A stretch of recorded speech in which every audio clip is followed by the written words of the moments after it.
नमस्ते। हिंदी व्याकरण का एक टॉपिक है काल, जो अक्सर परीक्षाओं में, खासकर यूपी पुलिस कांस्टेबल जैसे एग्जाम्स में बहुत परेशान करता है। पर सोचिए, अगर इसे पहचानने की कुछ कमाल की एकदम फास्ट ट्रिक्स मिल जाएं तो? चलिए, आज काल को पहचानने के सबसे तेज तरीके सीखते हैं। जरा सोचिए, कोई भी वाक्य सामने आए और आप उसे देखते ही उसका काल बता दें। आज हम बिल्कुल यही करने वाले हैं।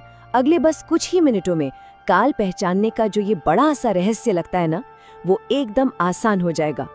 ठीक है, तो ये रहा हमारा आज का रोड मैप। सबसे पहले हम समझेंगे कि काल क्या है और इसके प्रकार क्या है। फिर एक एक करके वर्तमान, भूत और भविष्य काल को पहचानने की ट्रिक सीखेंगे। इसके बाद इन सभी ट्रिक्स को एक साथ देखेंगे और अंत में थोड़ी प्रैक्टिस भी करेंगे। तो चलिए शुरू करते हैं बिल्कुल बेसिक से, यानी अपनी नींव मजबूत करते हैं। आखिर ये काल है क्या भला, और इसे समझने का सबसे आसान तरीका क्या है? चलिए इसे बिल्कुल आसान भाषा में समझते हैं। काल का सीधा सा मतलब है समय। क्रिया यानी कोई भी काम कब हो रहा है, क्या वो हो चुका है, अभी हो रहा है या फिर आने वाले समय में होगा। बस यही तो है काल। हिंदी व्याकरण में काल को मुख्य रूप से इन 3 हिस्सों में बांटा गया है। पहला है वर्तमान काल, मतलब जो अभी चल रहा है।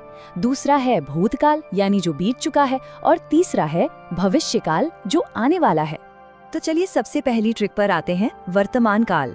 देखते हैं कि किसी भी वाक्य में इसे एक नजर में कैसे पकड़ा जा सकता है। बहुत सिंपल है। जब कोई काम अभी, इसी पल, इसी समय हो रहा हो तो उसे हम वर्तमान काल कहते हैं। ये सबसे सीधा और सरल है।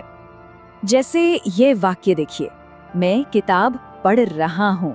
यहाँ काम अभी भी चल रहा है, खत्म नहीं हुआ है। बस यही है वर्तमान काल की पहचान। और अब आती है इसकी सबसे मजेदार ट्रिक। बस वाक्य का आखिरी शब्द देखना है। अगर वहाँ है, हूँ, हो, रहे हैं जैसा कुछ भी दिख जाए तो समझ जाइए कि वो पक्का वर्तमान काल है। अच्छा, वर्तमान काल तो हो गया। अब बात करते हैं उस समय की जो बीत चुका है। देखते हैं कि भूतकाल को कैसे पहचाना जाता है। भूतकाल का मतलब ही है बीता हुआ समय। जब कोई काम पहले ही खत्म हो चुका हो तो उसे बताने के लिए भूतकाल का इस्तेमाल किया जाता है। ये उदाहरण देखिए, राम स्कूल गया था। इससे साफ पता चल रहा है कि राम के स्कूल जाने का काम पहले ही पूरा हो चुका है, वो अब स्कूल जा नहीं रहा है। तो इसकी ट्रिक क्या है? ये भी बहुत आसान है। अगर वाक्य के आखिर में था, थी, थे या चुका था, गया था जैसा कुछ भी दिखे तो बिना सोचे समझे कह सकते हैं कि ये भूतकाल है। चलिए अब अपने आखिरी पड़ाव पर चलते